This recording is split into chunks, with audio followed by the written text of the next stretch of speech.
के एएमसी के सीईओ आशीष सोमैया से। Ashish ji good morning. आशीष जी, ये जो फेज़ है मार्केट का और जिस तरीके से हम ब्रेंट में 115 पर की तैयारी कर रहे हैं, इंडियन बास्केट ऑलरेडी 140 150 पर आ चुकी है। मेरा पहला सवाल ये है कि एक तो हो गया नियर टर्म का इम्पैक्ट जो क्लियरली अभी हमको दिख ही रहा है, क्या मार्केट तैयार है एक प्रोट्रैक्टेड इम्पैक्ट के लिए? इसका अर्निंग्स पर इम्पैक्ट होगा, आगे जाते हुए सेंटिमेंट पर इम्पैक्ट होगा, फंड फ्लोज पर इम्पैक्ट होगा, क्या मार्केट तैयार है इसके लिए? अभी मार्केट यहाँ से और गिर सकता है? अनुज जी, आई थिंक फर्दर डाउनसाइड मतलब और गिरना आप रूल आउट नहीं कर सकते हैं। क्योंकि जैसा आपने बताया, सेकेंड ऑर्डर इम्पैक्ट हम बोलते हैं, कि भाई अगर ये प्रोलॉन्ग रहा। देखिए, जैसे अगर आप कल ट्रम्प साहब का जो भी ट्वीट या अनाउंसमेंट अगर आप देख सकते हैं, तो उन्होंने कहा है कि भाई इजराइल हैज अटैक्ड, अपने आप ही इजराइल ने अटैक कर दिया ईरान के गैस फील्ड को। और अब हम चाहते हैं कि भाई यहाँ पे ये मैटर रुक जाए और ईरान इसको फर्दर एस्केलेट ना करे और कतर को बचाए रखे, एटसेट्रा एटसेट्रा। ये सब कॉमन न्यूज़ है, हम सबको पता है। तो अगर किसी न किसी तरीके से एग्जिट, जैसे यूएस प्रोबेबली इस सिचुएशन में से एग्जिट चाहता है। पहले भी स्ट्रेट ऑफ हॉर्मज में नेटो के मेंबर्स दूसरों को इन्वॉल्व करने की बात हुई। तो हमको ऐसे वॉर के विश्लेषक नहीं है, हम सब वही न्यूज़ पढ़ रहे हैं सब एक साथ। लेकिन इस तरीके से जान पड़ता है कि भाई कहीं ना कहीं से एक एग्जिट की तलाश की जा रही है ये सिचुएशन में से। अगर किसी तरीके से इसमें से इनको एग्जिट मिलता है, तो चलिए ये 15-17 दिन का जो हमारे पे इम्पैक्ट है वो इम्पैक्ट है। अभी 31 मार्च के बाद अप्रैल में रिजल्ट्स आएंगे, कंपनीज के कमेंट्री जो है ये काफ़ी इंपॉर्टेंट रहेगी, बिकॉज वहाँ से हम लोगों को गाइडेंस मिलेगा। तो मुझे ऐसा लगता है कि इमीडिएट बेसिस पे अगर एक एग्जिट इनको मिलता भी है, तभी भी हम लोगों को कॉर्पोरेट कमेंट्री और रिजल्ट्स के समय का जो डिस्कशन है वो देखना चाहिए। दूसरी बात, अगर यहाँ से एग्जिट नहीं मिलता है, इसी तरीके से एस्केलेशन पे एस्केलेशन होता है, तब तो डेफिनेटली सेकेंड ऑर्डर की क्या बात करें, तब तो तेल और गैस और ये सब के ऊपर और भी न्यूज़ फ्लो और भी डिस्टरबेंस देखने को मिलेगा। तो मुझे ऐसा लग रहा है कि अभी का जो माहौल है इसमें थोड़े टाइम सब लोगों को सचेत और सावधान रहना चाहिए, कोई एग्रेसिव करना नहीं चाहिए। और मार्केट को वॉच करना चाहिए कि भाई किस तरीके से रिजल्ट सीजन कमेंट्री, ये जो डेवलपमेंट हो रहे हैं किस तरीके से प्ले आउट होता है, इसके ऊपर नजर रखना चाहिए। आशीष जी नमस्कार, वीरेंद्र बोल रहा हूँ। मेरे ख्याल से बिल्कुल सही कहा आपने, अगले 15-20 दिन 1 महीने में काफ़ी वॉचफुल रहना चाहिए। इन सर्कमस्टेंसेस को कोई भी अगर आप देखें प्रेडिक्ट नहीं कर सकता। आईटी पर आपका क्या व्यू बन रहा है? आईटी की ये गिरावट मेरे ख्याल से आपके मेरे करियर की सबसे बड़ी गिरावट है ना। आई मीन ऐसा पेन तो हमने कोविड में नहीं देखा था, ऐसा पेन हमने शायद 2000 में नहीं देखा था। ये जो बड़ा गिरावट रही, कितना वॉचफुल रहेंगे आप इस बार की मैनेजमेंट कमेंट्रीज को लेकर? अभी हैप्पीएस्ट माइंड का एक वन ऑफ केस हुआ था, उन्होंने अपने अपने FY27 की अर्निंग्स को लेकर थोड़ा सा प्रोडिक्शंस की, कुछ अच्छे शब्दों का इस्तेमाल किया। आईटी पर आपका टेक क्या है इस बार? तो Virendra ji, I think end of 2025 जब हमारी बात हुई, I think last quarter of 2025 में बात हुई होगी, तो डेफिनेटली शायद वो बहुत अर्ली प्रेडिक्शन या बहुत ही मिस टाइम्ड स्टेटमेंट रहा होगा। क्योंकि मैं बता रहा था कि एक कॉन्ट्रा कॉल बनेगा, तो वहां से तो और एनएवी गिरी है, और आईटी का इंडेक्स वहां से तो गिरा ही है। तो वो तो डेफिनेटली एक गलत एक्सपेक्टेशन था। लेकिन अभी भी जो मेरी जो अंडरस्टैंडिंग है, जो मुझे समझ में आता है, आई वुड स्टिल से कि वो कॉन्ट्रा बेट है।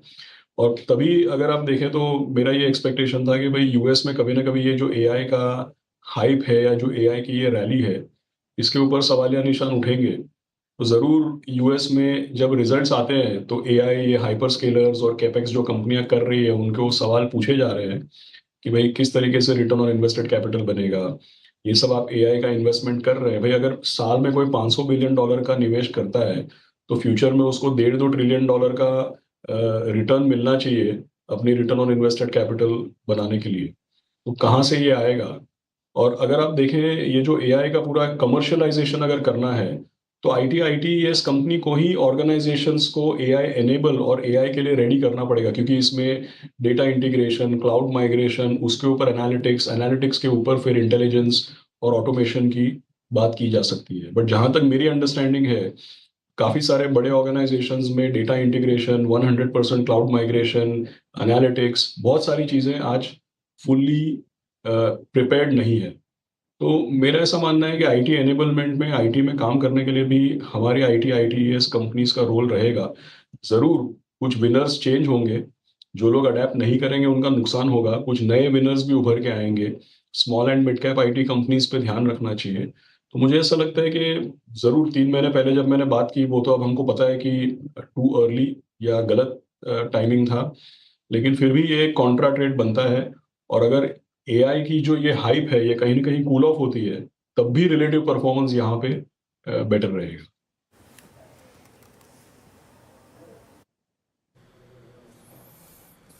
ओके, ये हो गई निफ्टी आईटी पे। अब आते हैं एक दो और बास्केट पे। अ, एक एक जो समर थीम होती है आशीष जी, अमूमन पिछले साल तो इसने काम नहीं किया था, दैट वाइट गुड सेगमेंट। थोड़ा वाइट गुड सेगमेंट को और बढ़ाते हैं, that electrical equipments, consumer durables. यहाँ पर आपका व्यू क्या कह रहा है? आई मीन एक सीजनल फैक्टर एक काम करता है यहाँ पे, बट एक बार फिर से वही हो रहा है, अनसीजनल रेन्स वो टेम्परेचर्स को थोड़ा डाउन रख रही हैं।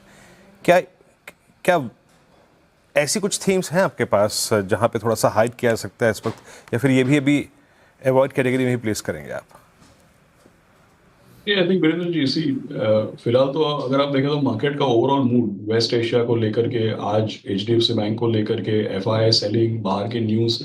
सो आई थिंक क्या है, ओवरऑल मार्केट का माहौल पिछले महीने 1.5 महीने से, और खास करके 27 फरवरी के बाद से, तो मार्केट का माहौल ही नेगेटिव हो गया है। लेकिन ओवरऑल जो अंडरलाइंग इसके पीछे की जो एक्सपेक्टेशंस हैं, तो अभी आने वाले 1-2 क्वार्टर में हमारी आर्थिक व्यवस्था पे पिछले 15 दिनों की जो डेवलपमेंट्स हैं, इसका हमारी आर्थिक व्यवस्था पे क्या असर पड़ेगा, वो तो हम लोग वॉच करेंगे। लेकिन जैसा आप कंजम्पशन, कंज्यूमर या वाइट गुड्स की बात कर रहे हैं, तो उसकी जो बेसिस अंडरलाइंग हाइपोथेसिस है या जो अंडरलाइंग बिलीव्स है, इसमें कोई चेंज नहीं है। क्योंकि आने वाले समय में अगर हम बात करें, जैसे 8th पे कमीशन आने वाली है, या ये हर स्टेट इलेक्शन में गवर्नमेंट यू नो कुछ ना कुछ इंसेंटिव्स अनाउंस करती है। जो टैक्सेशन चेंज है, ऑब्वियसली वो वन टाइम नहीं है, जीएसटी रैशनलाइजेशन भी वन टाइम नहीं है।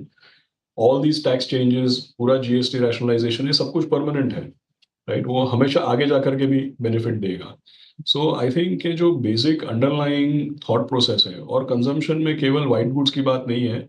अगर आप देखें, जैसे एयरलाइंस हैं, टेलीकम्युनिकेशंस हैं, ट्रैवल टूरिज्म, होटल्स हैं, तो ये सारों में मुझे ऐसा लगता है कि अंडरलाइंग ट्रेंड्स स्ट्रॉन्ग रहेंगे।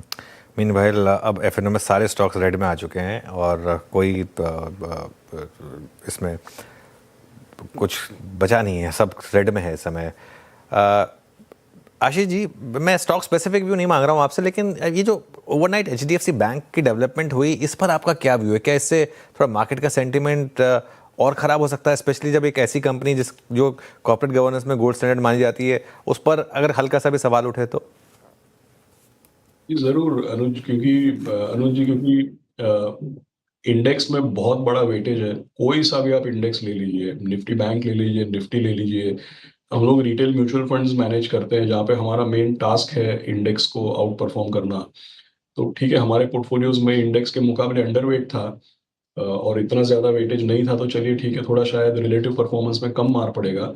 लेकिन आप एफआईआईस के नज़रिए से देखें, डोमेस्टिक इंस्टीट्यूशंस के नज़रिए से देखें, तो क्योंकि ये इंडेक्स का और हमारे मार्केट कैप का एक बहुत बड़ा हिस्सा है, तो ज़रूर इसका सेंटिमेंट पे और परफॉर्मेंसेस पे और लोगों के पोर्टफोलियोज पे ज़रूर असर पड़ता है। और ये वाइडली हेल्ड स्टॉक है, ऐसा मुझे नहीं लगता है कि कोई होगा जिसके पास ये बैंक का स्टॉक शायद ना हो, ऐसा मुश्किल है कोई पोर्टफोलियो। तो ये एक सेंटिमेंट इम्पैक्ट है। प्लस ऑफ कोर्स मैं स्टार्टिंग में सुन रहा था, जैसा आपने बताया, रुपी पे असर, एडीआर, जब कल रात को एडीआर नेगेटिव था, रुपया नेगेटिव, तो वो दर्शाता है कि भाई एफआई सेलिंग भी इस स्टॉक में या इस तरह पे देखने को मिल सकती है। तो डेफिनेटली इसका नेगेटिव सेंटिमेंट है। और मेरे ख्याल में जो लेटर पब्लिश किया गया, उसमें थोड़ी, जैसे आप कहें कि लैंग्वेज थोड़ी इनडायरेक्ट है, कि भाई वैल्यूज और एथिक्स की जब बात उठती है, तो उसकी वजह से एक सस्पेंस बनता है। ज़रूर आज आप सभी मीडिया के दोस्तों ने बैंक से, बैंक मैनेजमेंट से और बोर्ड से बात की है, तो उससे थोड़ी पॉजिटिविटी और एक तरीके से कंट्रोल या काबू आया है, या क्लैरिफिकेशन कुछ आया है। बट ज़रूर ये अनएक्सपेक्टेड सडन डेवलपमेंट काफ़ी नेगेटिव है। ओके। अच्छा, अब इसके अलावा अब क्योंकि हम एक ऐसे सिचुएशन में हैं जैसा शायद लॉन्ग टर्म इन्वेस्टर्स के लिए मौके दे रहा हो, ये कोई पर्टिकुलर थीम जहां पर आप सुप्रीमली बुलिश हो और जहां पर अब आप इन्वेस्टर्स को कहें कि अब इन लेवल्स पर बाय करें, इवन इफ यहाँ से अगर और भी गिर जाए तो कोई टेंशन नहीं है? तो अनुज जी, दो चीजें हैं। जैसे एक तो मैं हमेशा मतलब मैं बता ही रहा हूँ लोगों को कंटिन्यूअसली, बिकॉज ऐसे समय पे हमारे तो क्लाइंट इंटरेक्शंस, जो वित्तीय सलाहकार है उनके कॉन्फ्रेंसेस, ये सब एक्चुअली बढ़ जाता है। काफी इंटरेक्शंस दिन में 3-3 4-4 बार इंटरेक्शंस होते हैं, वेबिनार्स होते हैं। तो हम सब लोगों को यही बताते हैं कि भाई देखिए, हर दूसरे साल किसी न किसी कारण से 15-20% की गिरावट आती है मार्केट में। आज हम लोग 2026 में हैं, तो भाई आज इस कारण से आया है। पिछले साल ट्रम्प साहब के टैरिफ्स और इंडिया पाकिस्तान बॉर्डर इशू की बात हो रही थी। उसके पहले इलेक्शन, कोalition पॉलिटिक्स, उसके पहले ईरान इसराइल का फिर कोई मामला, उसके पहले silicon valley bank, Ukraine Russia war. तो लगभग हर दूसरे तीसरे साल एक बार निफ्टी 15-20% गिरी है, और हर बार अलग कारण होता है, और हर बार जो कारण आता है वो इतना ही भयानक हमको लगता है और इतना ही हमको डराता है। मैं ये नहीं कह रहा हूँ कि इन चीज़ों को लाइटली लिया जाए। इनफैक्ट मैंने खुद कहा कि जब तक ये चीज़ें क्लियर नहीं होती है तब तक सावधान रहना चाहिए, सचेत रहना चाहिए। लेकिन आई थिंक आने वाले 3 से 6 महीने में देखिए पॉजिटिविटी भी इसमें निकलेगी, क्योंकि किसी भी कारण से अगर यूएस की ये एआई की रैली, देखिए यूएस का अगर इतना बढ़िया परफॉर्मेंस है तो कोई इमर्जिंग मार्केट में पैसा डालने नहीं वाला है। अब किसी भी कारण से अगर यूएस में मार्केट करेक्ट होता है, तो इमर्जिंग मार्केट्स में और रिलेटिव वैल्यूएशंस और ये सारे पिछले 1.5-2 साल के डेवलपमेंट्स को लेकर के इंडिया में पैसा जरूर आएगा। तो पहले तो इसमें सेक्टर टाइम करना मुश्किल है, but I would say multi cap, क्योंकि अब क्या है कि स्मॉल कैप मिड कैप भी इंटरेस्टिंग होने लगा है। तो पहले हम बोलते थे सबको फ्लेक्सी कैप, लार्ज कैप, ये सब, बट आई थिंक अभी मैं बोल रहा हूँ सबको मल्टी कैप फंड्स में डालें, जहाँ पे 70% हमारा exposure small and mid cap में होता है। रही बात सेक्टर्स की, तो आई थिंक जैसे हेल्थ केयर है, फार्मास्यूटिकल्स है, आई थिंक जैसा मैंने ऑलरेडी बता दिया, डिजिटल या टेक, तो ये जो है इसमें आई थिंक सिलेक्टिवली इन्वेस्टमेंट करना चाहिए अगर आप सेक्टर्स की बात करते हैं तो। और अगर आप मार्केट कैप की बात करते हैं, मुझे ऐसा लगता है कि थोड़ा small and mid cap collect करना शुरू करना चाहिए, और आने वाले 3 से 6 महीने में ग्रेजुअली एंट्री लेनी चाहिए। ओके, चलिए, बहुत बहुत शुक्रिया आशीष जी आज हमारे साथ जुड़ने के लिए और इन सब टॉपिक्स पर अपना व्यूज सामने रखने के लिए।